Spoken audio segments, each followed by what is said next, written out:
It's normal for startup to, search what the actual market fit is at the beginning, and they pivot if they even survive. So you were looking at basically DTX for respiratory health in the beginning. So, and that was the DTX. So I'm sure that you learned a lot about the DTX market in this time. So what kind of insights did you gain in terms of the differences between countries, the readiness of maybe investors to look at these solutions? What was your experience like from this perspective? Do you want to start? I mean, I think that there's no readiness for DTX yet in many places in the world. I think the United States has found a blue ocean for DTX, especially because there's a lot of employee-employer type of funnel DTXs that work. But then in Europe, it's not that easy to just prescribe a DTX. You need a doctor to prescribe it, or you need someone to tell you to use it, and there's still a lot of reluctancy to, I'm going to use this aside of the medication or instead of the medication. There's a lot of doubt still on the DTX. In any other countries in the world, it's even a little bit more primitive than that. There's really not much talk about DTX. When I talk about DTX in Latin America, I have to explain from the beginning, and give a lot of examples. Yeah. But I think it's a promising field that will definitely be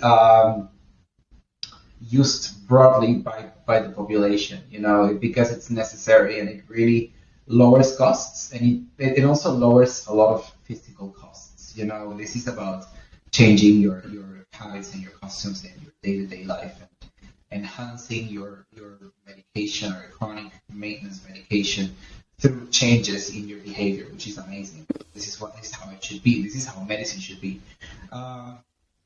This is why DTS is not out of our roadmap. It's definitely in our roadmap. It's actually the shiniest part of our roadmap. It's just gonna come later as we continue developing our solutions. Mm-hmm. Yeah, I also would like to add to that I think there are two things that I would like to add to that. One is that I think a lot of doctors are scared, and that was also initially my response, is that digital health or DTX is going to cause more work because you're going to get more data, and you're going to get data of people that have nothing, and you will have to look at it. And I think that is one of the worries, because I think doctors in general don't have a lot of spare time, and they are worried to be bothered by it. But I think indeed, if you have a good DTX, it will actually save you time, and I think that is the way that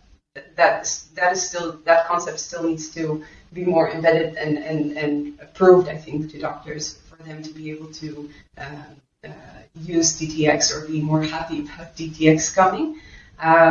So that, I think, is one of the things, and I think the other thing is also, as Jhonathan said, the DTX can help mainly, I think, chronically ill patients in the first phase.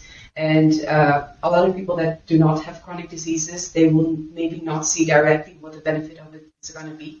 And it will mainly come from the patients themselves, that they're going to realize, okay, I have a chronic disease. And this digital therapy that I have is going to alert me whenever I'm at risk of having an exacerbation of my disease.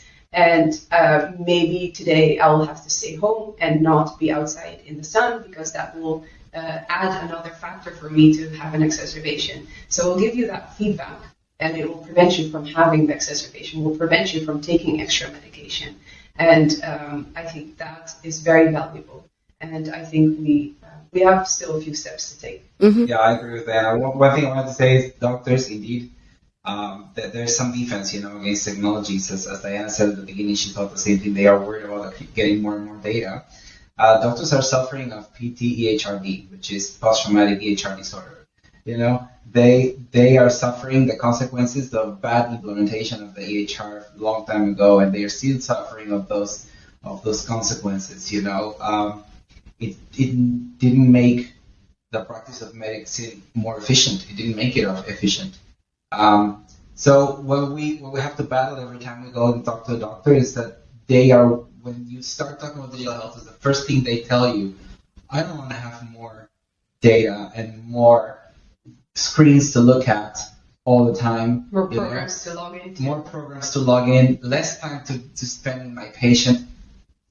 That's like the first misconception that we have to tear down when we talk about digital health.